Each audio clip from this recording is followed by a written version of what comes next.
and welcome to episode 175 of the PowerScore LSAT podcast. This is John Dinning. And much like episode 174, which I just did yesterday, I am once again recording this one on my own solo.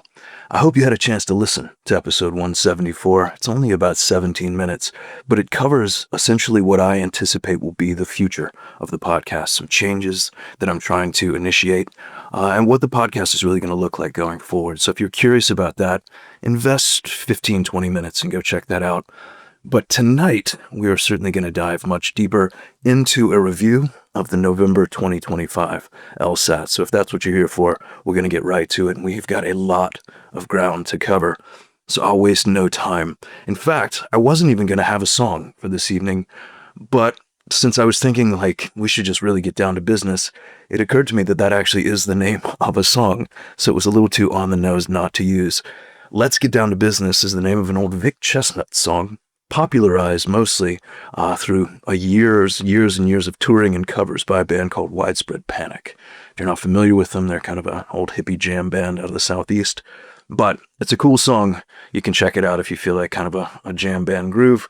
More importantly, though, I've poured 2 cocktails tonight. I'm going to be here long enough that I'm going to need, I think, 2 of these. And specifically, I've got 2 glasses of White Russians beside me. This is mostly a Dave Kaloran tribute. The first podcast we ever did together, way back in 2019, Dave was drinking White Russians. The last podcast he and I ever did together, episode 173, about a month ago, he was drinking White Russians. And this was, I'll give him a shout out, suggested to me by a Reddit user, Muted Anti-Work, I think is how you say it. A very, salient, prescient suggestion. Clever call, I appreciate it, and I'm taking full advantage tonight. So that's what's going on my end of the microphone. Here's what I want to talk to you about as we kind of ease in to this November recap. First things first, as always, let me give you just a quick overview of the LSAT world, as we tend to do. I want to talk to you about some upcoming tests. Obviously, this is going to spill over into 26 because November was the last test of this year. I'll use some dates, some facts, and some figures. I'll talk to you a little bit about some statistics of the November test. And then I think the reason that we're all here, of course, I'm going to get into what was real and what was experimental on the November test. Just as a quick preface to that, I'm going to cover 14 sections. 10 scored, 4 experimental. And at the very end of this tonight, however long takes us to get through, I'll get into the scaling for those 10 scored sections, 5 RC, 5 LR, and we'll talk about the scaling, the curves that I think that the different combinations will produce. So that's what we have in store. If you want to pause this and go pour yourself a White Russian, I strongly recommend it. Here's the LSAT world. Here's what's coming up. Obviously, you get December off from tests, and I do too, thank goodness. But January rolls around, and as we kind of ease into January, the November test scores, assuming you don't have a score hold, something I'll probably talk about in a future episode, the November scores are going to come out the day before Thanksgiving. So they're going to come out on Wednesday, November 26th. That is 2 days before the registration deadline for the January test. If you want to take the test in January, you have to register by, I think it's Friday, November 28th. It's midnight that night is when the January cutoff is. So if you took November and you're thinking about January, you'll have your score for about 2 days before you need to make a decision on January. So that's good news. I like that they're actually staggering it a little bit to give you that cushion, that buffer to decide. January test is going to run over 4 days. Wednesday, Thursday, Friday, Saturday. It starts on the 7th, which is a Wednesday of January. It runs through the 10th, which is a Saturday. A pretty standard thing. November ran over 5 days, which is really unusual. They've never done that before. 4 days is the typical big test pattern. You'll get your score back on Wednesday, January 28th. So that's the way that month is going to go. Starts early on the 7th, runs through Saturday on the 10th, and then you get your score back a few weeks later on the 28th. And then right into February. The registration deadline for February is actually this year. It's 2 days before Christmas. In fact, it's December 23rd, whatever day of the week that is. So you have to register for February this year. Obviously, you won't have your January scores back by then, so you'll have to kind of make that leap a little bit blindly. The test dates for February, this is a 2-day test, interestingly enough. It's going to be a small administration, which is why. It's only a Friday and a Saturday, February 6th and February 7th. So a much narrower window of testing time there. And the reason why is there just won't be that many people taking February. It's always a smaller administration. Those scores are also going to release on a Wednesday, in this case, near the end of the month, February 25th. Here's what's good about that. March is a month off. There are no tests in March. There is, however, a test in April. The registration deadline for the test in April is February 26th. So think about the February release date for your February score and the April registration deadline. They've once again staggered it a little bit. You get your February score back on February 25th. It's a Wednesday. You have to register for April by the next night, February 26th, which is Thursday, that midnight of Thursday. So again, you'll have February scores before you have to commit to an April test. You don't have to do it blindly there. So when you get this month off in between, November to January, you get November scores before you have to commit to January. February to April with March as a gap, you get February scores before you have to register for April. So I like that they do this. This is a generosity. April's test is going to run over 3 days, Thursday, Friday, Saturday. Thursday, Friday, Saturday, which is going to be April 9th, 10th, and 11th. And this is the last one I'll talk about. You will get those scores back at the end of April, April 29th specifically, which I think is also a Wednesday. So there you go. Last thing in the LSAT world, we've got a few different webinars coming up. There actually was one tonight. As I'm recording this, I'm recording it after the webinar's done. I'm recording this the evening of the 11th. There was one tonight. Hopefully some of you may have actually attended it. But we've got a couple more coming up. There's one on, let's see, November 25th.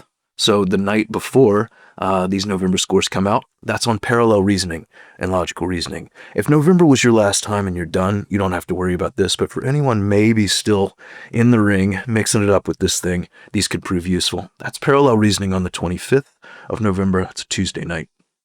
On December 3rd, there's an admissions webinar. This will still be useful for you. Unless your apps are done and this is the last thing you're doing, this November test score, then a letter of recommendation admissions webinar on December 3rd could prove very useful. It tells you essentially how to get the best possible letters of recommendation from whoever it is that you're trying to get those letters from, how to request them, who the best people are to be your recommendors, what to tell them to do, how to kind of guide them as they write them for you. So a lot of value in that particular free webinar that night. And then I doubt this is going to apply to many of you listening to this, but if you're still kind of new to this process, somehow you just tuned into this episode by accident maybe, on December 9th, there is an LSAT 101, which is really just an introduction to the test, broad overview of how the exam works. Like I said, probably not relevant for anyone listening to this, but it is there if you need it. Most crucially, for those of you who might be taking January or February or both, there will be a crystal ball for the January, probably like a combined crystal ball with those back-to-back tests. I just don't know when it's going to be yet. It's a little squirrely with the Thanksgiving break and that week off for everyone. I suspect it'll be sometime during the first week of December. It might even be December 1st. But TBD in terms of the exact night that I'm going to do it. Like I said, it'll probably be that Monday or Tuesday or Wednesday. It'll be right in there. And it'll be followed very shortly thereafter by another iteration of our home stretch course, which I know a lot of you tuning into this probably attended or at least are aware of, something that we did for the November test that was really successful and I think well received, something I'll probably talk more about as we get into the test content here in just a minute. So there you go. There's the LSAT world. That's what's going on. Let me give you a couple of just quick facts and figures about this November test, because it was, by all regards, really a whopper. There were a lot of people, easily the biggest test of the year. Something like 38,000 people in total ended up taking this thing. There were a little over 38,000 registered. There's always a little bit of a bleed or attrition from that. I think the latest number I saw was like 38,154, which is about 11,000 more people than October. Just to put that in perspective, and October was a big test. It's about 10,000 more than August. August was a big test. So this was easily the largest test of the year. That's why they added the extra day on Tuesday. It was only in person, and only about 2,200 people, 2,400 people took it Tuesday. But that's how they had to spread out the volume to accommodate everyone. Roughly over the sort of spread of the week, here's about how it went. Tuesday, as I said, was only in person at test centers. You had a little over 2,000 people who took it, maybe 2,400. Wednesday jumped way up. It was remote and in person, and you had something like 8,500 people. Thursday dipped down a little bit for some reason. I'm not sure why. It was closer to around 8,000 people. Friday jumped back up and was roughly about the same as Wednesday, 8,400 there. Saturday was by far the biggest day. It was over 10,000, probably somewhere in the neighborhood of like 10,500 people took it on Saturday, which makes sense. It's a day nobody typically has work commitments. It's a day when you maybe have fewer obligations. It's also the last day of the testing cycle, and a lot of people kind of want to get their bearings and get a feel for what other people have experienced through the week. Not to say they're trying to cheat or get test information, but you do hear feedback. You do get some type of sense and context for how the test is going. You can go on Reddit, if you dare, and see what people are saying about the overall experience. Is it the craziest test that people have ever seen? Are people saying good things or bad? Are they having some strange proctor issue? Whatever the case may be, you can kind of insulate yourself for what you might see towards the end of the week based on the feedback that people are giving through the earlier parts of it. So that makes sense that Saturday would be the most popular. And it was. So that's what you get. Next Tuesday, November 18th, starting at 9 a.m. bright and early Eastern time and running the same way that every test day does, up to 7 p.m. Eastern time, there will be a makeup test. They always do this. They do it for every exam. There's nothing special or unique. It doesn't indicate that anything went totally off the rails here. This is always a normal thing that they do, and it's a good thing. It's a safety net. So if something went wrong with your test, something out of your control happened, your power went out, you were at a test center and a proctor screwed something up, anything that essentially meant that you weren't able to take the test in the way that you were supposed to be able to. Maybe there was some sort of computer glitch. Whatever the case may be, LSAC has in your student account, when you log in to their website, they have a form there that you can submit where you can essentially file a complaint and request the opportunity to take the makeup test next Tuesday. If you do that, a few things will happen. First, it'll cancel your original test. The one that you just took or tried to take goes away. And they will replace it with whatever you get next Tuesday. You'll get new content. You don't get to pick up where you left off, unfortunately. It's a fresh, clean restart with brand new things. They're going to give you a completely different test. So it basically just wipes the slate and you start over next week. It's not harder. It's not easier. It's just a different test. And your scores will come out at the exact same time as everyone else. So you still get it on the 26th as planned. So again, it's a good opportunity if something did go kind of wrong for you. What you can't do, though, is you can't request this makeup if you just don't feel like you did well. If you went in and you're like, I was a little under the weather, or man, I really kind of screwed up that third passage. Or if at some point we're going through some of the talking points tonight and you're like, oh no, that was the section I was hoping was experimental. That's not a good enough reason for them to grant you an opportunity to do the makeup. It has to be something that's kind of like a catastrophic failure where the test couldn't actually be completed. But if that is the case, you can take the makeup. And again, that's a good thing. Let's talk then a little bit about some of what the issues were that I heard people reporting. I try to do this with every one of these recaps, just to run through like any test or proctor issues, just to put people's kind of minds at ease, or to maybe validate any concerns that people might have. And the first thing is, I did see a fair number of remote complaints, people who were taking the test either at home or at their office or something, not at a test center. Mostly it had to do with, as always, proctors. The fact of the matter is, the proctors are just kind of hired contractors. They don't really know this test. They don't really know what they're doing. They get some instructions, but they don't actually understand. I still hear people talking about, their proctor said something like, well, if you have an issue, just, talk to your instructor or talk to your professor. It's like, dude, that's not what this is. So they really don't understand what it is that you're doing, what the LSAT is. And that's not entirely their fault. It's just the nature of what they're doing. They're just really paid as a babysitter. So that's always going to happen. And the larger the testing group, almost 40,000 people here, the more you're going to hear about that, because it just is proportional. 40,000 people are going to have a larger number of problems than 20,000 people, which is a much more normal sized group. So I did hear some of that. One tip that I always give people is try to have a conversation with your proctor as you're logging in during the security check, both at the beginning and between sections 2 and 3 when they check you back in after the break. Just to remind them, look, if you need me, if there's anything you see that looks a little off or squirrely, get my attention, pause the timer, which they can do, and flag me down. Let me know what's going on if you need me for something, but don't try to just interrupt me without pausing the clock.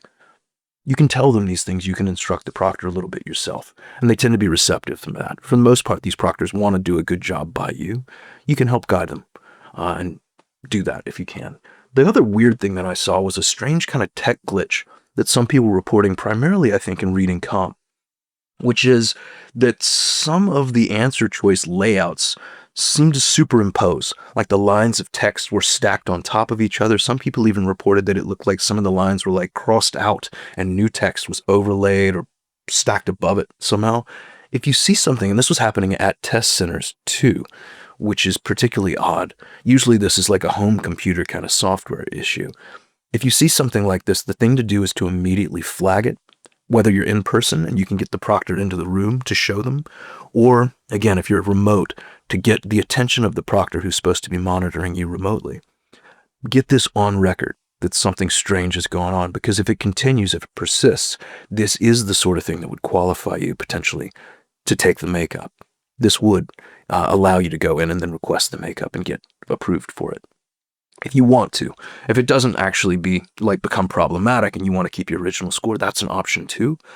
But without this being essentially recorded, it's really hard then to go back after the fact and be like, but I really did have a problem. I just didn't say anything. Much better to get it on the record and then not do anything about it as opposed to the alternative. So that's always my tip there as well. If something goes wrong, record it. Okay, we're getting to the test now. So what Dave has always done, if you've ever listened to one of these before, Dave runs through a little bullet point, 7, 8, 9 bullet point list of kind of disclaimers, reminders, essentially just a breakdown of the nature of post-test analysis and recaps, how it is that we do, what it is that you can kind of expect of your own kind of self-assessments and things, and how we try to marry what people do after the test with what it is that we're doing with that information and what we're going to now try to give you as we go through this.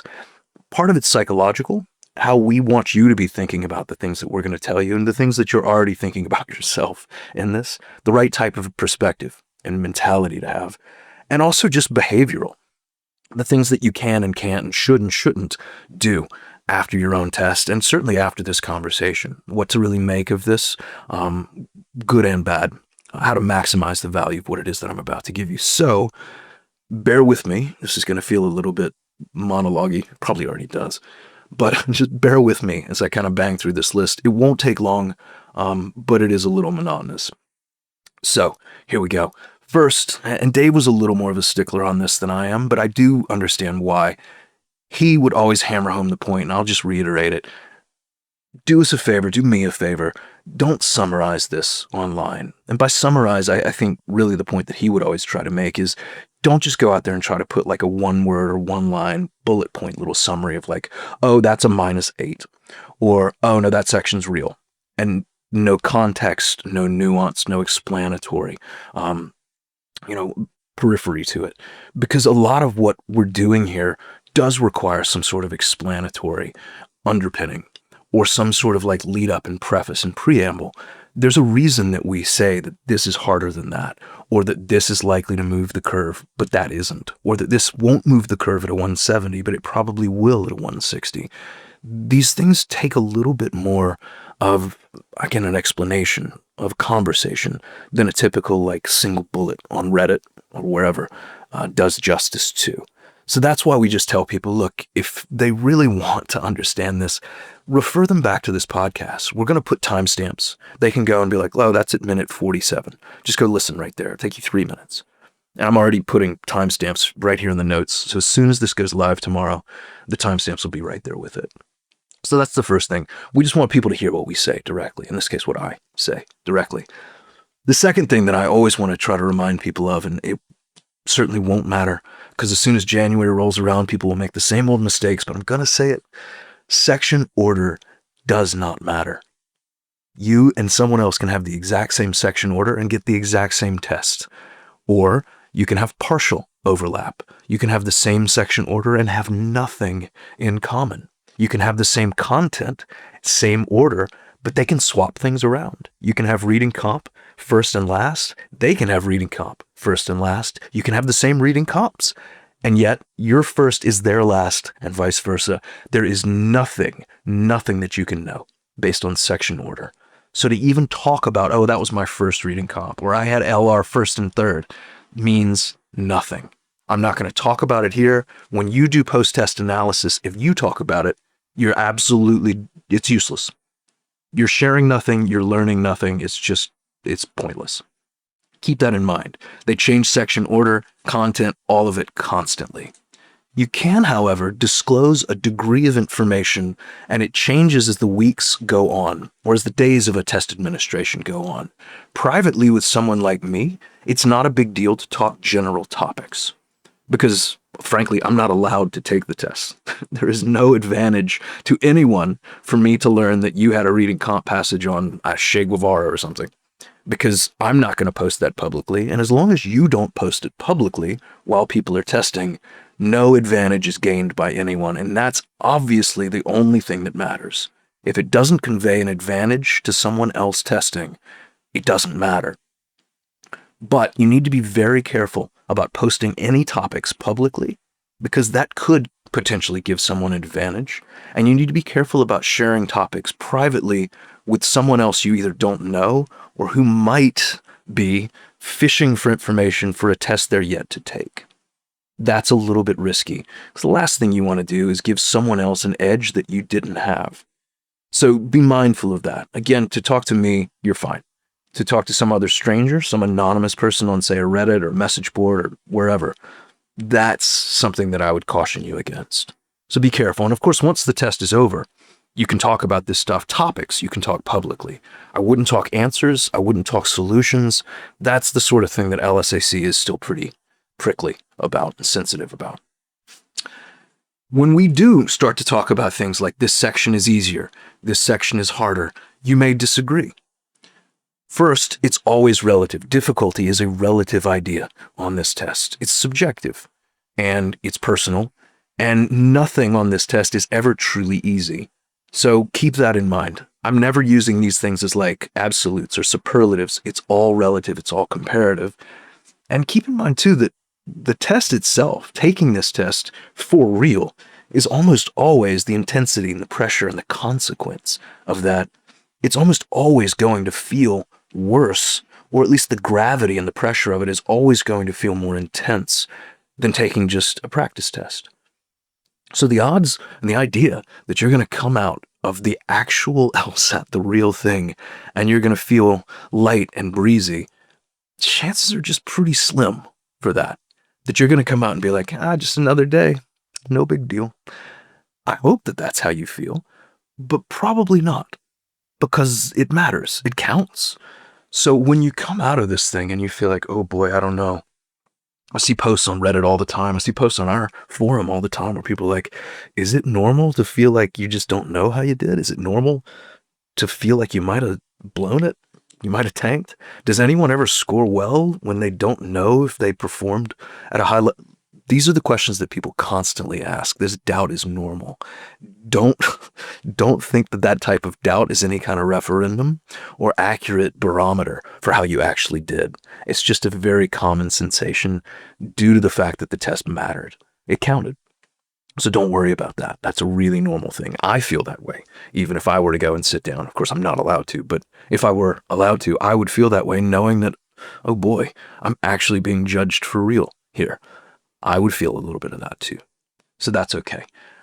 When we do go through and make estimates, and this is a lot of what we're doing about scored versus experimental, we base these things on a number of, assumption is a strong word, we base these things on a number of historical truths and consistencies, things that we know have always been the case And it's not just the fact that LSAC has always done it a certain way. It's also based on the fact that we know what it is that they're trying to accomplish with scored sections versus experimentals. We know what it is that they're trying to do. We also know how it is that they try to confuse people. For instance, we know that they're constantly using similar topics in different sections to try to throw you off. There were 2 scored sections of logical reasoning, both of which had questions about mice and rats and sort of neural activity and Alzheimer's and blood and toxins in the brain. And a lot of people were confused about that early in the week. I'll talk about both of those, obviously. This happens all the time. There were some passages back in, I think, September. One was experimental, one was real, but they dealt in very similar, in reading comp, they dealt in very similar topics, and people were all confused. They were like, wait, I didn't have that. Well, I did have that. They do this all the time to try to confuse you. I fortunately get enough feedback and information that I'm usually able to parse these things out pretty quickly and tell the difference. But for the typical test taker out there, this type of confusion is very common. So again, that's why I'm here, to try to help sort it out. The other thing is, we base these things, as I said, on historical truths and tendencies that they have never strayed from, some of which are this. 1, if a section is being scored for one person over the course of any given administration, it's going to be scored for everyone. Anyone who gets that section is going to have it scored. And you can tell if it's scored one way by it being a scored known section for somebody. So for instance, let's say you only got one section of reading comprehension. Maybe you had an accommodation where you didn't have an experimental section at all.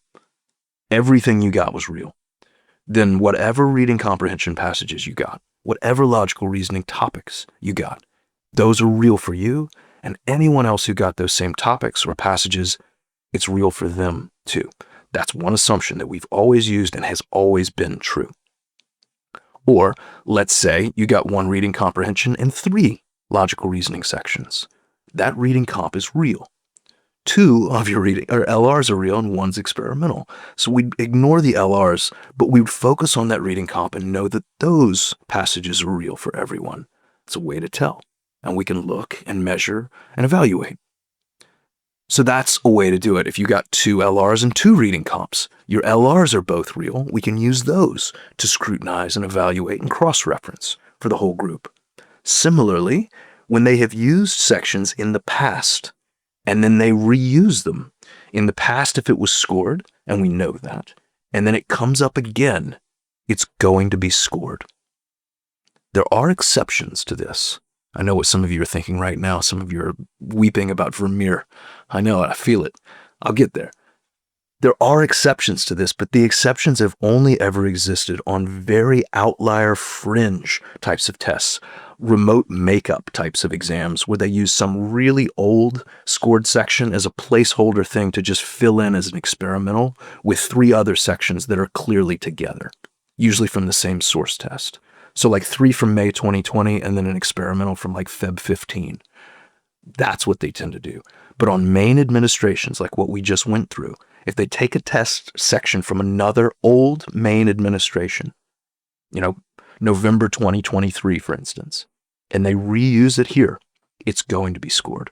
If it was scored on a main one back in the day, a couple years ago, and they reuse it, it's going to be scored again. Whole section reuse, which they always do, that's going to be scored again. It's another one of these truths, these facts that we kind of lean into and use to help us make these judgments. So there you go.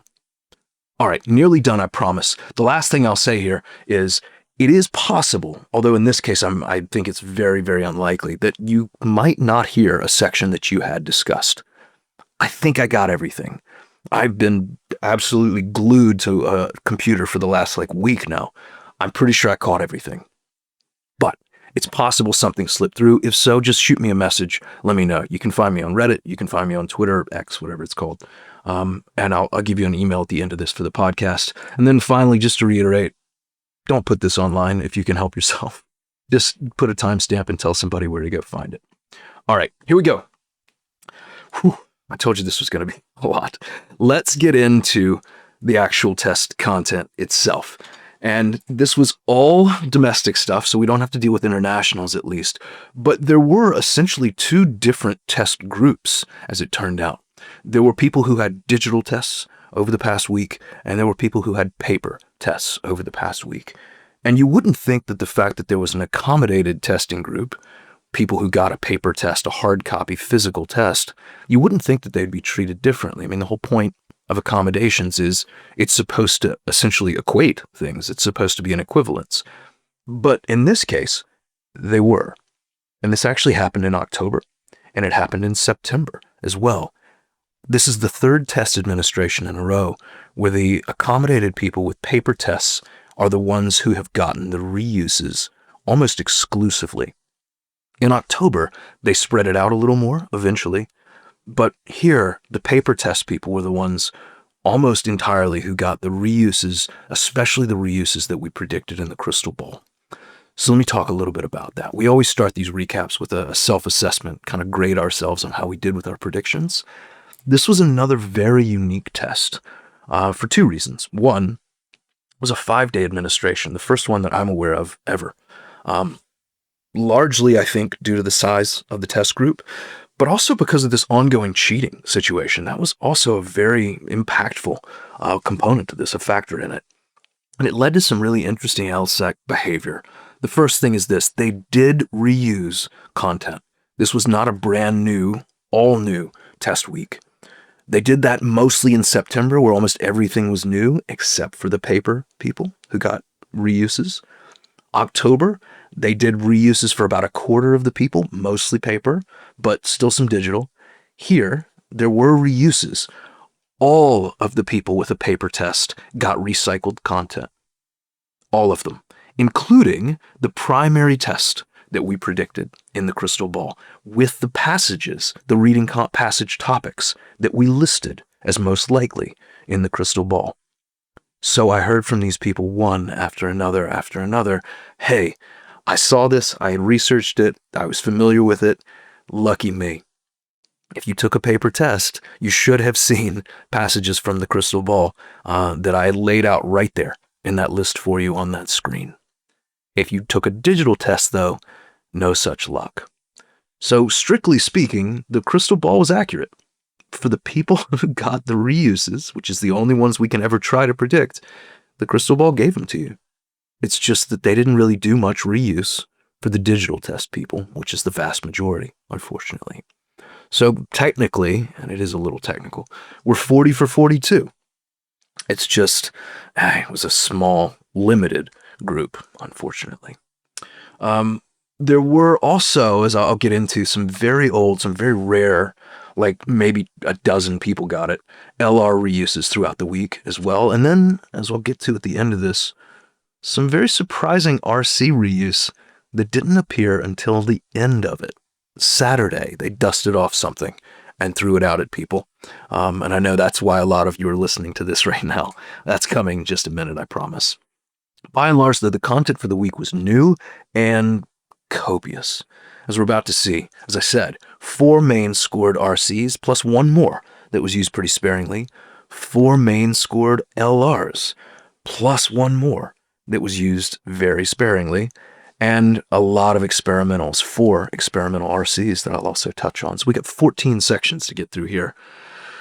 The good news is, even if we didn't predict your test exactly, if you got new content, which is unpredictable by definition, the positive feedback that I got in terms of like, well, the LR stuff that I was told to practice, the PTs that I was told to review, and certainly people who took the home stretch course for those 3 lessons leading right up to the test that I taught, I got a lot of feedback from that saying that at least that was helpful. So hopefully you felt that was the case as well. Okay, let's get into it. Here we go. Let's start with reading comprehension. And here's what I'm going to do. I'm going to start with the 2 sections of reading comprehension that were given to the paper test people. The first was given, like I said, extremely rarely. I heard from one person who had this. The second was given much more commonly to paper people. But if you took a digital test, I don't imagine these first 2 will sound familiar to you at all. If they do, please message me. I would love to know. But I don't think you're going to hear anything that sounds familiar if you took the test on a computer just yet. Here we go. Here's the first one. Tough section. This was 27 questions. This is the fourth use of this that I know of. It came up in April 21. It came up in January 23. It came up in June of this year, interestingly enough. So we saw this just a few months ago in June, and now they've used it again, although, like I said, for only a very, very limited number of people with a paper test. These were the four passages that we saw. There was one on rational choices with lawyers and juries, people essentially doing what's expected of them. It dealt with like counterfactuals and omission bias. That was the legal passage. There was an interesting passage in it about Mexican murals and frescoes in the 1930s. This artist, Diego Rivera, who'd paint these huge, big frescoes and then have to move them around. And he figured out a way, I guess, for these portable frescoes, these murals, to be foldable so they could be transported. The comparative passage in this set was on water issues, water subsidies and consumption in developing countries. Just a humanities passage.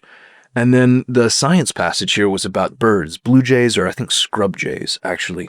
And scientists would observe and watch them during experiments, and these birds would learn. They would actually learn from their handlers and start to behave like humans. As they were given food, they'd learn to hide the food and then deceive other birds about where the food was hidden. And kind of fake the other birds out about whether they had food or not. So that was one section of reading comprehension. If all of that sounds entirely foreign to you, although maybe if you took the June test this year, you remember some of it. If all that sounds foreign, not to worry. Like I said, I only know of one person who talked to me about that section. It was given, but rarely. Much more commonly given to the paper people was this section. This was the one we predicted. This is from November of 2023, so exactly 2 years old. Huge section back in November of 23, given to just about everyone back then. Very reasonable section. These were the four passages on it. It started, I believe, with a passage about Duke Ellington, a jazz orchestra conductor, and his strategies for his ensemble, the way he conducted his orchestras. There was a passage in there about the evolution of charities, nonprofit organizations, and how they kind of evolved from philanthropic efforts to being more involved in public policy. There was a passage, the comparative passage here, about religious symbolism and religious texts in the context of courts and statehood representation. I used examples of like religious displays, I think Christmas ornamentation and stuff in front of courthouses. Again, that was comparative. And then I think it was the last passage here, a tricky science one, about this idea of what's called operationalism versus theoretical physics. And operationalism essentially means that a theory, a scientific or physics type of theory, is really of no use. It doesn't really count until you can prove it in a lab, until it's testable. So it's like theories in and outside a lab. I think specifically there was an experiment about measuring gases. So a tricky passage there about operationalism, I believe, to end that section. Again, if you didn't take a paper test and you did get that section, I would love to know. LSATpodcast@powerscore.com. Please let me know. If you did take a paper test, though, I imagine those four just rung some bells. Like I said, those were all predicted, though. Or at least 3 of them I know were. So hopefully that helped. All right. That's the end of the paper stuff that I'm aware of. For those of you, I imagine this is almost all of you, who took a digital test, whether remotely or at a test center, now we're coming to your stuff. And the first 2 that I'm going to cover here are new, and I suspect if you had either of these, you already know that they're real. Here's one of them, a tough section here. 27 questions. This was brand new. In other words, I'd never seen this scored before. This was new to me. And it had these 4 passages, I think, in order, but don't hold me. I'm not promising the orders, right? But these 4. There was a passage about the Clovis people, this tribe, and their spear tips, and whether these spears indicated that they were used for hunting woolly mammoths. There was a comparative passage here about vagueness in laws, uncertainty in laws. I think the hardest passage in this section probably was about Chinese literature. This anarchist writer, Ba Jin, probably not saying that quite right, but he had written this novel called Family, and specifically it was about this other author's book interpreting or analyzing Ba Jin's novel. Her name was Kristen Stapleton, I believe. Tough passage, that one, at least from most reports. And then finally, a passage I would have liked to have read, actually. I think this was the last. It might have been the third. It was about the Fermi paradox. Enrico Fermi's great question about if there's supposed to be so much life out there, where is everybody? Essentially theories of why there isn't evidence or proof of some sort of advanced or extraterrestrial life in our galaxy. There's all these stars. Most of them have orbiting planets in the Goldilocks zone, the habitual or habitable zone. Why aren't we seeing life? It arose here pretty quick. Where is everybody? That was the Fermi paradox. So, again, a tricky science passage for a lot of people there as well. If you had that section and another reading comp as well, this is the section that counted. It's scored. And I'll talk at the end of this about what that's going to do to your curve, to your scaling, if you did have this section. But again, if you had it, that one counts. Mammoths, Fermi paradox, Bajin, scored. Another new section of reading comprehension that, again, digital people had kind of in droves. New, as I said, 27 questions, these 4 topics. A Mayan civilization settled on present-day lakes, swamps, and bajos, I think is what they called the lakes, and it dealt with things like the evidence being clay or silt deposits and stuff. I saw a lot of people calling this the Mayan clay. This actually is from a test that we know of. Not a reuse of a scored section, but this appeared as August 23 experimental. This is a passage we'd seen before in an experimental section back in August of 2023. So this rang some bells. We looked it up. We found it. Never scored, first time here, but we had seen it before. The rest of these, though, I couldn't track down. The other 3 passages in this section with the Mayans. One was about Mary Shelley's Frankenstein, this sci-fi analysis, and it dealt with the idea of, I think that a lot of people were confusing the terminology, the lingo. I think it was comprehensible versus incomprehensible. Some people called it uncomprehensible. Some people called it uncomprehendable. Regardless, it dealt with these 2 kind of literary styles and how it is that you could approach things from an author standpoint, I suppose. I also thought the timing of this was more than a little suspicious or coincidental, that they released this literally the same week that Guillermo del Toro's Frankenstein movie came to Netflix and had just gone out into theaters. I promise that's not a coincidence. And as we'll see, interestingly enough, when we get into the logical reasoning, there was another scored LR question on Mary Shelley and Frankenstein, in that case, whether or not she was the author that it refers to when it talks about Frankenstein's Mary Shelley authorship. So they doubled down on the Frankenstein love on this particular administration, which is interesting. So that's 2 passages in this section, the Mayans and their bajos, Mary Shelley's Frankenstein. The comparative passage in this section, many said the hardest of this section, was about the cultivation or domestication of crops and seeds. Had to do, I think one passage was about watermelon in Africa. The other, I believe, was about rice in China. Tough passage by all accounts. And then also tricky was a passage here about international law and ethics and consent. Specifically, I think it had to do with state and the state's ability to consent, whether it's legitimate in international law. So 2 tough passages there for sure, although really, I don't think there was any easy passage in that section. So both of those 2 that I just covered, with the Clovis people and the Mammoths, and now with Mary Shelley and Frankenstein, both of those sections, 8 passages, all new. Really 2 back-to-back sections that a lot of people got, and we saw both of those get used right out of the gate. Tuesday morning, they hit us with those. They hit you, really, with those, and they continued to use those from Tuesday morning to Saturday night. They never stopped using those. They used them all day, every day, the whole week. But in fact, that's all they used, except for the paper people that I just talked about. That's all they used for the digital tests until Saturday morning. So Tuesday, Wednesday, Thursday, Friday, all the digital people got was either woolly mammoths and Chinese literature, that section, or Mayans and Frankenstein, either or back and forth. From Tuesday to Friday night, that's all they saw. And then Saturday comes around, and what do you know? They come in with a new pair of reading comprehension sections. And here we go. The pair of reading comprehension sections that they introduced on Saturday, one set has been commonly referred to as Vermeer. Specifically, it had to do with Vermeer and his daughter Maria, whether or not she was the model for and possibly even the painter of some of his paintings. I think specifically the girl with the pearl earring is the one referenced. There's also a passage here, and I'm going to dig more into this. I'm just kind of giving you the context. There's a passage in this section about Indian astronomy and astrology, plagiarism, cryptomnesia, it's called. And paired all day Saturday, never split up, never broken apart, paired all day Saturday with another section that was new in reading comp about the Golden Girls, Betty and Friends. And there were some other ones in this too about wrongful convictions, seals and penguins and stuff.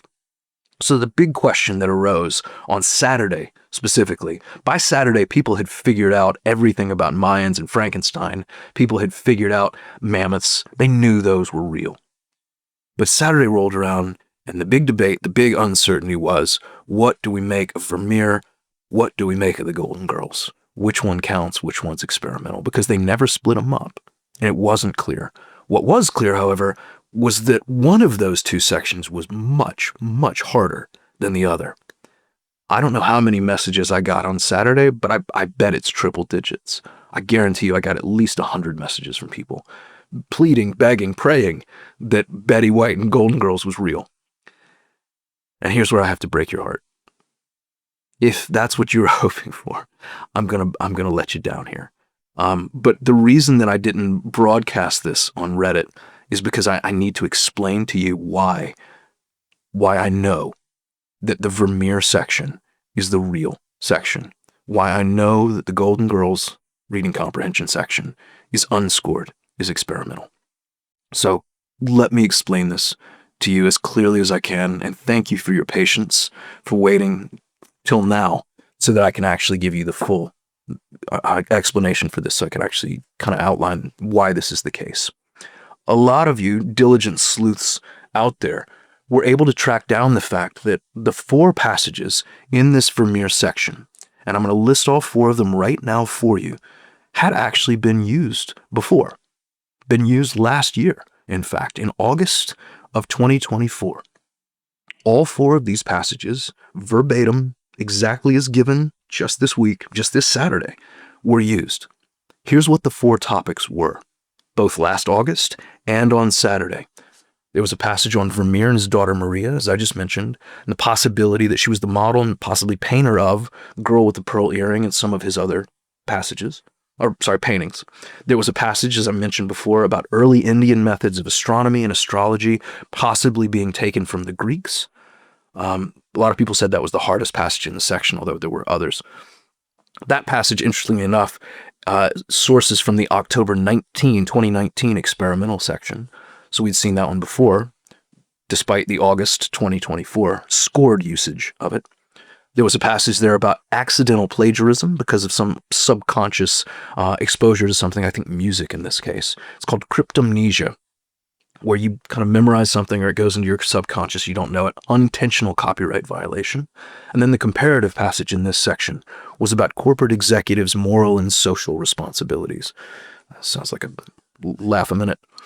So those were the 4 passages that were used on Saturday. Those were the 4 passages that were used last August 24. And they were scored last August, no doubt, no uncertainty about that.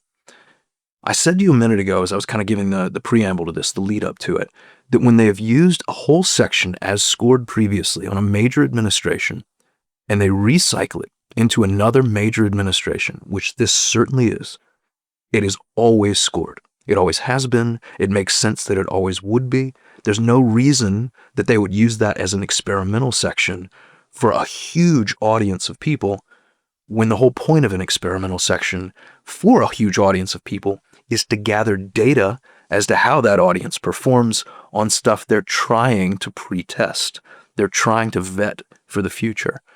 So just based on the whole nature of what it is that they've always done and the purpose and point of what experimental sections are meant to be, there's no way, there's no possible chance that they're going to take a section that they've used as scored and reuse it for a huge group of people as experimental a year later. They just don't do that.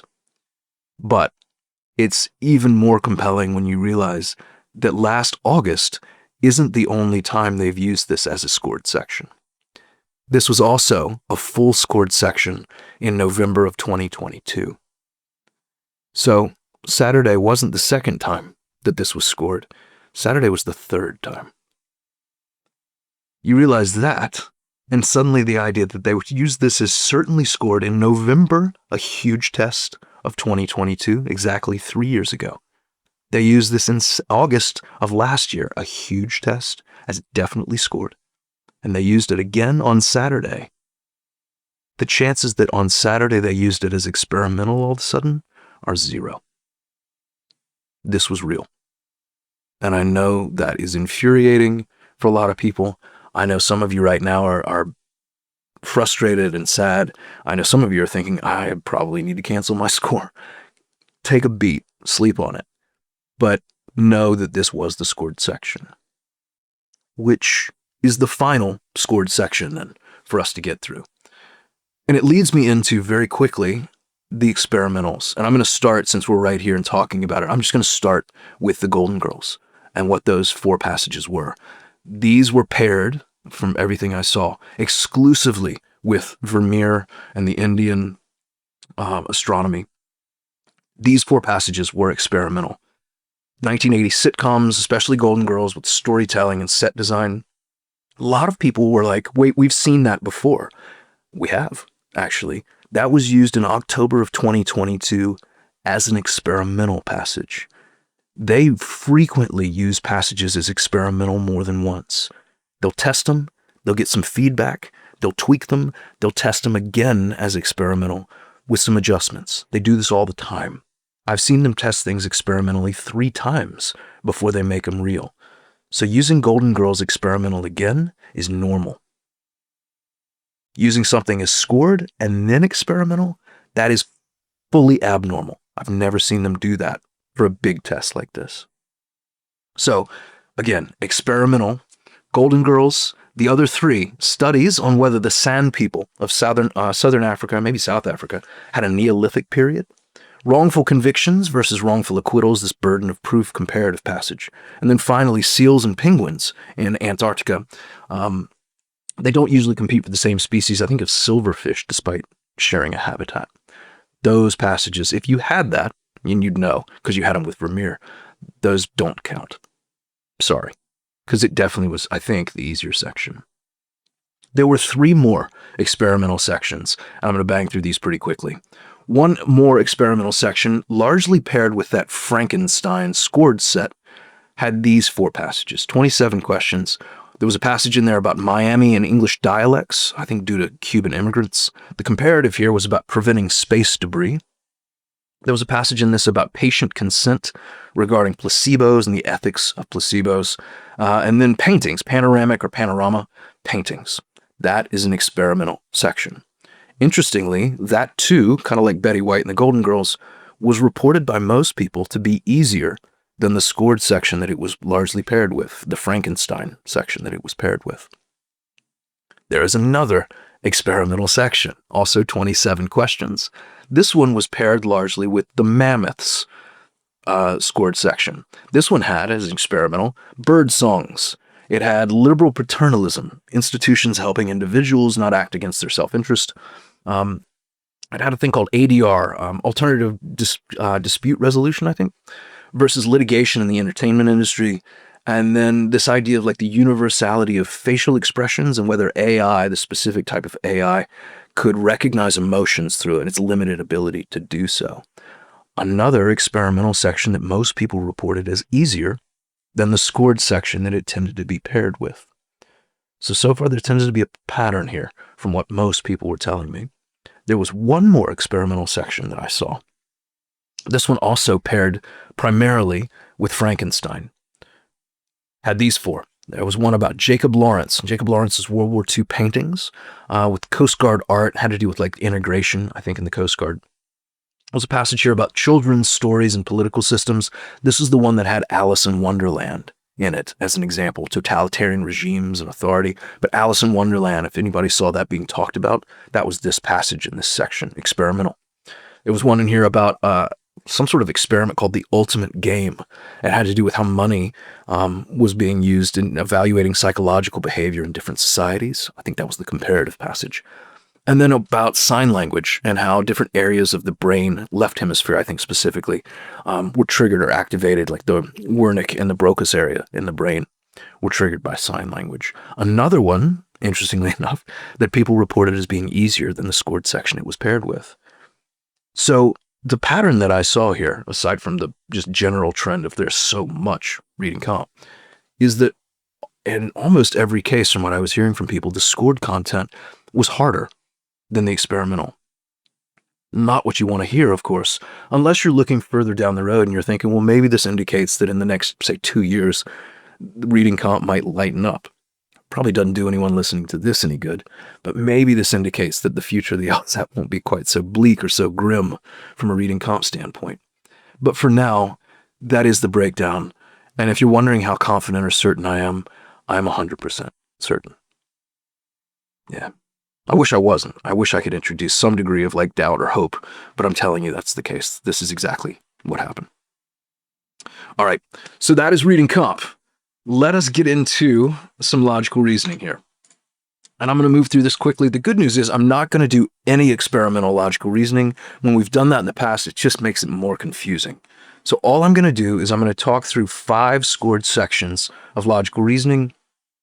Again, this is stuff you've probably already identified, so I'm not going to spend a lot of time doing this. I'll give 5, 6, 7 topics, the most recognizable, from what I could tell, topics in logical reasoning sections. If even 2 or 3 of these you can pinpoint to a section, you know that section counts. That's all you need. Just a couple of these, you're like, that was my first, that was my last. Then you'll know that's your scored section of LR. That's all you need to be able to do. Like I said, there were 5 of these. Only 4 of these, though, were in like a main rotation from what I could tell. So I'm going to start with the one that looked to be the most like low frequency. I only saw this one, I think, given to paper people, at least primarily. So let me begin with this. This is a real section of logical reasoning. This is the 3rd time I've seen it used. It came up in January of 2021. It came up in August of 2024. So we just saw this one last year. Here were some questions. The very first question in this section had to do with concerns about genetically engineered crops. If that rings a bell, you're off to a good start. This is a scored section. Some more questions here. Eating oranges versus taking vitamin C pills to try to reduce colds. There's one about nutritional value in processed breakfast cereals. I think that they don't have much. There was an interesting question about monarch butterflies, that they get parasites and they have a lower survival rate because of exhaustion migrating over these long distances. There was one about big budget action films, that film studios are increasing the percentage of big budget action movies that they make, even though audiences still like going to comedies and dramas, and those cost less to make. Probably a resolved question, sounds like it. There was one about supermarket layouts, that they help steer people towards certain buying decisions or purchases. And then a tricky question towards the very end, I think, might have been the last question, about what a lot of people called P bacteria, P, capital P letter, psychrophiles, they're actually called. Bacteria that grow well in freezing temperatures, but not at room temperatures, and finding them in Arctic soil samples. So if a couple of those ring a bell, that's a scored section of logical reasoning. Like I said, I saw that mostly for paper testers, but if you had it digitally, nothing to fear, nothing to be freaked out by. That just counts. And like I said, at the end of this, I'll tell you what it does to the scaling. Another scored section of logical reasoning. This one came from November of 2020. What's kind of crazy here is this is 5 years old, and this is the first time I've seen them reuse it. They very rarely will wait that long, will sit on something that long before they dust it off and use it again. So maybe it crept up somewhere between then and now, and I just missed it. But I know it appeared in November 2020, and these were some of the topics from it. There was a question, I think pretty early in it, about a commercial for motorcycles doing, quote, impossible tricks, and whether they were actually doing it or if it was special effects. There's a question in this section about preserving native plants versus removing like non-native plants. Question about fuel additives and the effectiveness of them, whether they were worth the price. I think it had to do with like a bus company was testing these fuel additives over the span of time and whether they worked. A tricky question here a lot of people talked about this 2 planets were orbiting a star, and they were at the right distance or temperature where they would allow for liquid, I guess on the surface. And it was talking about liquids necessary for life. And I guess it said something along the lines of life, but don't get too excited because something about Jupiter, and Jupiter is a gas giant with no life. If that rings a bell, that's in this section. That's a scored question, scored section. There was a question here about drugs that treat, new drugs treating liver deterioration from a rare disease, which reminds me, hang on one second. Cheers. So I was getting thirsty. I knew I forgot something. So yeah, liver deterioration from a rare disease, some new drug out there treating it. Might have been something called Scott's disease or Scott's disease. I might be projecting there. Maybe the most talked about question in this section had to do with a war photographer and 2 photos taken in the same location around the same time, showing a different number of cannonballs. And whether or not this was a fake photo or if it had been doctored or something, or whether the order of the photos was somehow in question if they'd been taken in the wrong order, because the cannonball numbers were different. A lot of people talked about that. A couple more. Human skin being acidic and something to do with like phospholipids on skin. And then there was a question here that I'm curious about, something about Edgar Allan Poe and referencing maybe some ancient, might have been ancient Roman writer. Anyway, if even 2 or 3 of those trigger some memory for you and you can place them to a section on your test, if you had 3 LRs, you know that section counts. Couple more. We're getting close. There was a new section. In fact, everything from here on out in logical reasoning is going to be new. It was a new section. A lot of people got this one. In fact, we saw this one first thing out of the gate Tuesday morning, and it never stopped. New section, all real. Microwaves. I think this was an early question. It might be question 3 or so. Microwaves cause less pollution once you start using them. I think the trick here was that they create a lot of pollution, or it causes a lot of pollution to make a microwave, but it gets offset over time with use because they don't take a lot of energy or something to use. I think compared them to maybe like stoves or ovens. There was one here, and this is one I mentioned before about rats and studies on rats and fluid around the brain, spinal fluid, and having to do with like sleep studies on rats and Alzheimer's. And the reason I mentioned this question before is because this is a classic example of LSAT liking to use similar topics in different places to confuse people. There's another question in another section about mice and their brains and blood movement and stuff. This was more about fluid in the brains. The mice was about blood. So it's slightly different. But really the key to this question with the rats is Alzheimer's. That was what I was using to track it. Also in this section, so microwaves and pollution, rats and Alzheimer's. Also here, warm-blooded seals hunting prey in cold water. Note, there was an experimental reading comprehension passage on seals hunting. Another topic, more similarity, very easy to confuse. This is a real logical reasoning question about seals and cold water hunting, an experimental reading comp. So LR is real, reading comp, experimental, all about seals and cold water hunting. I just love to play these games. More in this section. Stress causing tense muscles, and you go to a spa or a sauna and it gets rid of these tense muscles. That was a question a lot of people talked about. Health-conscious people and the vicious cycle, somebody described it, of avoiding stretching. A question a lot of people found funny. This person, I think his name was Gene, finding people annoying and who Gene does or doesn't dislike. And then finally, I think this might have been the last question in the section, maybe question 25.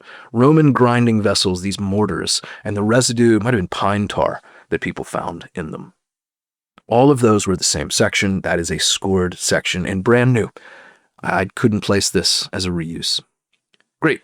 Another new section. So this is 4 of 5 that we're getting to right now. Another new LR section, all real. First question here, I think it was the first one. Humans pointing at 2 different buckets, one of which had food and fruit maybe. Elephants understood that the one being pointed at was the one with the food and they would go to it. A lot of people talked about elephants and buckets. This section also had mice and blood movement flow within the brain, neural activity, and it correlated was proportional to them using that part of the brain. Question a lot of people said was maybe the hardest question in their logical reasoning was about a wildlife photographer and the kind of camera, Lumina camera, I think, that this wildlife photographer used or recommended. This section also had questions on workplace safety, job injuries, worker safety, safety programs. Tough question here about dragonflies laying eggs and their larvae hatching on bodies of water versus like synthetic or smooth surfaces. I think it was asphalt and solar panels. It was one about critically acclaimed restaurants. In a city, we had more. This was like a numbers and percentages thing, I think. There was one in this section about moose, like the dessert, disliking moose and having an unusual, maybe sophisticated palate. And then another tricky question here about, I think this one sounded pretty conditional to me. It's summer and the overhead lights being on or off, maybe in a stadium. If there's cleaning, then there's an exposition is happening if the lights are on or off. Again, a question a lot of people recognized. All of those, same section. And again, that is a real section. So if you had 3 LRs, and you can place even a few of these, you know that the section where they went, where you found them, that's going to count. And then, guys, we're at the end. One more section of scored LR, and then we can get into the matrix. Here's the final section of logical reasoning that I saw that was scored. Again, it's new. All of these questions I'd never seen before. It started off, question number 1, about an advertisement about the best and the least stressful way to move is to hire a moving company. There were also questions in this section, 2 of them, in fact, about video games. One was about video game players and the challenge in creating a game for players of different skill levels, and another video game question about playing video games causes reckless driving. There was a question here about the price of artworks and commissions at different galleries in some town. Probably the most recognizable question in this section was one about SUVs and electric vehicles and hatchbacks. Sounded really tricky. Sounded like maybe one of those little mini logic games questions that I've been telling you guys to be on the lookout for. It was a question I saw a lot of memes on Reddit about flipping burger patties. Makes them cook faster. Saw a lot of you guys talking about having burgers for dinner the other night. It was one about saving money by replacing pipes first before renovating, and then a question I've alluded to, and I'm going to wrap up on this one. Mary Shelley's Frankenstein, and how, quote, Mary Shelley, the name, and, quote, the author of Frankenstein, might not refer to the same person or the same thing. I mention that because, of course, that overlaps with an RC topic that was very recognizable and that we talked about earlier just a minute ago. Another overlapping topic. In this case, 2 scored topics. This is LR that's real. Frankenstein was real in RC as well. So there you go. That is a lot of content. Frankly, you want my honest opinion, it's overkill. There's no reason for them to do this. I know they're worried about cheating. I know there were a lot of people taking this test. They did not need to give 10 scored sections. But here we are. They did it. We got through it. If you're still awake, we made it. We are at the end of this thing. So now what comes next is, let's talk about what all of this means when you start to think about these 10 sections and how it is that they can start to interweave and mix together. What's that going to likely do, given that each of these could produce its own sort of level and difference in difficulty? What's that going to do when your particular unique combination of sections spits out some sort of specific and unique curve or scale? What's that look like for you? Are you going to get some sort of particularly generous scale? Or did you get a combination of things that's maybe a little bit more on the easy side relative to what could have been? Are you going to maybe have to get more questions right compared to your neighbor who might get more of a break due to harder content? And so here's the way that we do this scaling. First, we always do it based off of a score of 170. And that's not because we think everyone listening to this is going to get a 170 or should be aiming for a 170. That's just always been kind of the universal number. That's just the barometer that gets used, the yardstick. It's just what everybody talks about. So when you hear people talking about like a -8 or a -7 or a -9, that's what they're referring to. It's just, again, the standard measure that difficulty tends to revolve around, just that score. And it tends to apply up and down too. So if you're talking about like a test that has a -7 scale, that tends to be a pretty tight scale. It means on the whole, that's a slightly easier test compared to the average. The average is about -8.3. So if it's -7, that means you can't miss as many as you could if it was -8. It means you got to be a little bit better. You got to be a little bit sharper. The test was a little bit easier. A question and a half, roughly, easier. If you could miss -9, it means they're giving you a little more slack. That's a harder test. They give you an extra point and a half, something like that. So that's basically the way that the scaling works. What I do with this, and what we've always done, is we start at a baseline -7, and then if a section is hard enough to move it, we'll kick it to a -8. If a section is not hard enough to move it, we leave it at a -7. If, in a rare case, a section might actually be easy enough to tighten it, we'd squeeze it to a -6, but that's very unusual. If you go through the release tests on LawHub right now, there are very few -6s. There are about as few -6s as there are -10s for reference. So -7 happens. -8's very common. -9 is a little more common than a -7. But most people are at -8 typically. -9 happens more often than -7, but most people tend to be in there. What gets interesting, though, is that we are a little more fine-tuned than that with our estimates. Two ways. One, we're a little more conservative than I think most people would be. If we're going to miss, we tend to miss tight. I'd much rather say that you've got a -8 scale and it turns out to be -9. When we have been wrong with our predictions, when they've released a test that we predicted before, we've either been exactly right, which has been the case almost every time. I think we've been wrong twice. When we've been wrong by 1 point too tight. I think we predicted -8s twice and they were -9s. I think is what happened. Or it might have been -8 and it was a -9, and we predicted -7 and it was a -8. But every time we've missed, all 2 times, we were tight by 1. So that's where we tend to lean. If we're going to miss, we're going to miss tight. And then secondly, we also do this in a slightly more fine-tuned gradient, where you'll hear me tonight, in fact, talk about 0.5. Here's what that means when I say it. What a 0.5 means is it's probably not significant enough to loosen it a full point at a 170, because, again, a whole question there takes something pretty significant. At a 170, they expect you to be really good. It takes a lot to gain a whole point, a whole question, at a 170 skill level. But it's probably hard enough where at, say, a 163, 164, 159, you would get that extra benefit, that extra point. That's what a 0.5 means. It's hard enough to loosen it a little further downscale, but probably not at a 170. And you'll see what I mean as we actually talk through these sections themselves. So let's do reading comp first, bang through these sections, then we'll do LR. Remember, you start right now at a -7, and I'm going to work through these sections one by one, match what you had, and then think about the math as that -7 potentially changes for you. So, reading comp, here we go, one by one. You're at a -7 if you had the reading comprehension section from, I'm just going to call it June 2025. This is rational choices, the Mexican murals, the water subsidies, and the scrub jays. If you had this section, we've seen it 3 times before, we've seen it again, we've always said this was hard enough to loosen it by 1. If you are one of the few people who had this, probably with paper, you are now at a -8. We've always loosened it with this. So, anybody who had that, you're at a -8, just hang tight there until we get to your LR. If you didn't have that, let's keep going. If you had, in reading comprehension, the section from November 23, these were the passages we predicted in the crystal ball. Mostly paper people, as far as I know, got this. This was Duke Ellington, charities, religious displays, and operationalism in physics.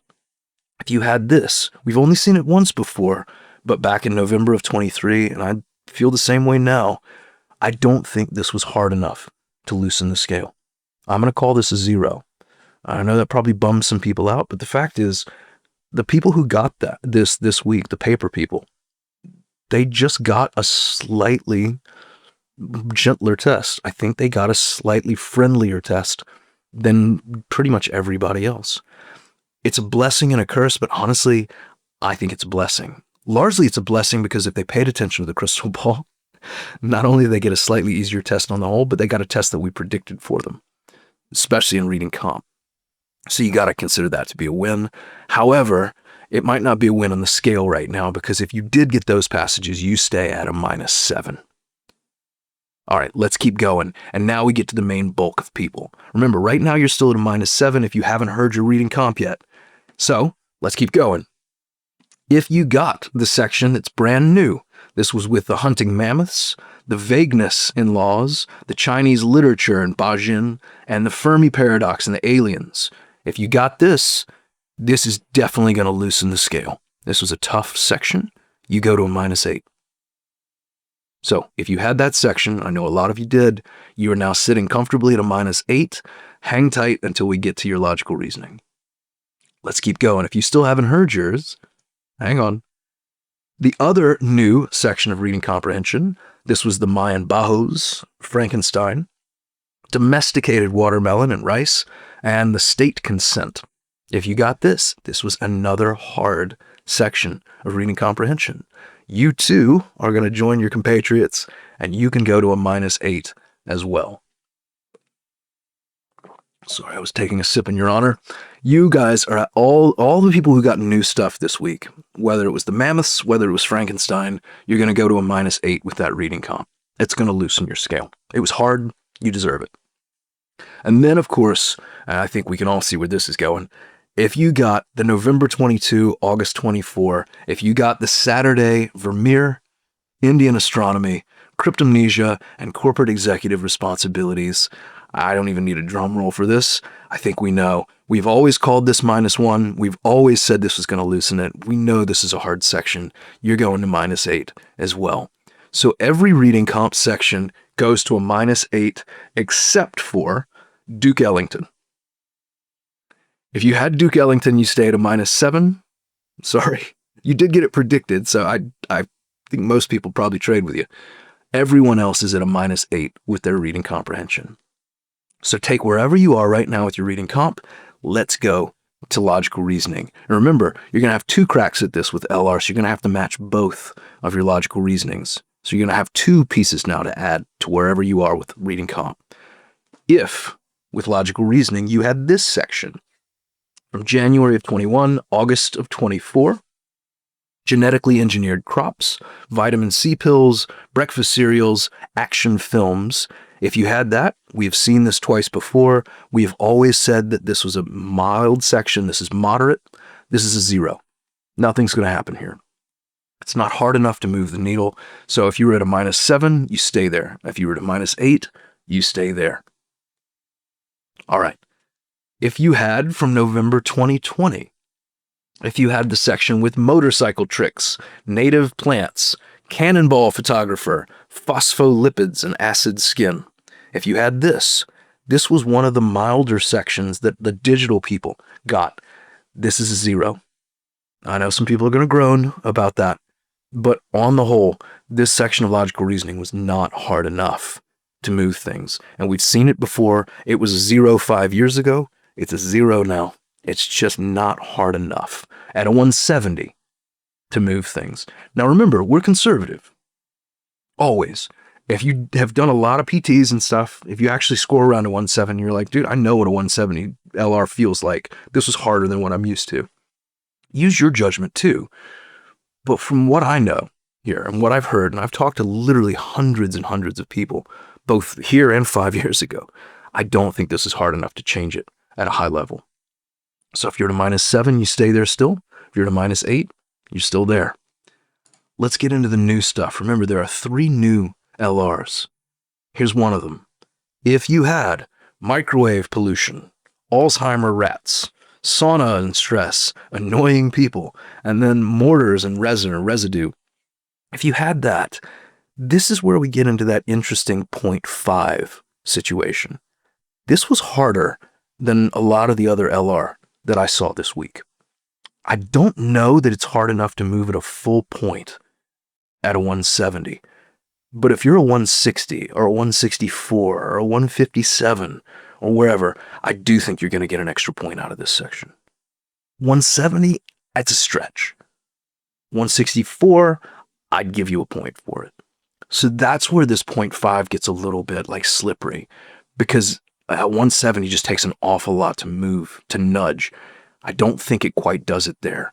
So if you're at a 7, this to me is like a 7.5, and you have to think where you're scoring to know if it'll apply. If you're an 8, this is kind of an 8.5. Is it going to apply to 170? Probably not. Further down, probably so. But here's where things get interesting. Remember, this is only half of it, right? If this is one of your scored LRs, you still got another one potentially. Let's look at another LR section that was paired very frequently with that microwave Alzheimer's sauna section. And it's this. It's the elephants and buckets. It's the mice and brain activity, and the wildlife camera, the dragonfly eggs, the overhead lights. This was hard too. This to me is another 0.5. So, if you had both of those, I do think it gets you a point at 170. If you had Alzheimer's and you had elephants and buckets, if you had both of those LRs, I think you get a point at 170. I think collectively that would be enough. Interesting, right? So if you had -8 from your reading comp, and then you had microwave pollution and Alzheimer's, and you had elephant buckets and wildlife camera, I think you're at a -9. If you only had one or the other of those, that's where you live on that kind of knife's edge of a 0.5, and you have to think where you're scoring. And that's why, again, guys, if you were like, we can summarize this, this is the kind of conversational subtlety that I think deserves an actual listen and is tough to just sum up in a quick, bullet point or something on Reddit. I want people to be able to hear this and understand where it is that this applies for them. And we're not done yet. There's one more LR, but I think for a lot of people, this is going to be that kind of moment of like, okay, I had those two together. That gets me a point. Or I only had one of those, but I score at 160. That gets me a point. There's one more though, remember. So wherever you are tracking this stuff, if you still haven't heard both of your LRs, there's one more. One more new section. This was all those video games questions. This was SUVs and hatchbacks, flipping burgers, Mary Shelley again, and Frankenstein. This was a little bit easier from what I heard. Maybe some people are furious at me about that. I think this is another 0. I think the only two LRs that have a potential of changing things are Alzheimer's and elephants and buckets. Collectively, I think they change things enough at a 170 to be a whole point. Individually, I think they move the point only a little further down. So there you go. People can get to -9. Most people are probably around a -8, maybe -8.5. Some people are probably maybe a 7, 7.5, something like that. So there's a range of possible outcomes here, but that to me is how I see all of this shaping up. All right. If you are still with me, I cannot thank you enough for your patience in getting through this. Geez. It's been a long week. It's been a long night. Been a long episode. But we're through it. All that really remains now is if you're taking the makeup, keep studying, keep your head down. It's going to be a normal LSAT. There's nothing to fear about next Tuesday. Just go in there and give it your best shot. Chances are very good. It's going to be a much better outcome considering the first one didn't go great. And remember, everyone, whether you took it this past week or you take it next Tuesday with the makeup, should get their score back on Wednesday, November 26th, bright and early, 9 a.m. Eastern Time. And I wish you the best of luck between now and then, and certainly, hopefully, on Wednesday and that day after, you will have something to be thankful for, something to celebrate for the holiday. If you've enjoyed this, guys, please feel free to subscribe on iTunes, Spotify, YouTube, wherever else you happen to find podcasts. Leave a comment, leave a rating if you feel inclined, and send us any questions and feedback if you have them. LSATpodcast@powerscore.com. Until next time, take care of yourselves. Keep studying if you need to. Obviously, go enjoy yourselves out there. Be safe. And I will certainly talk to you soon. Take care.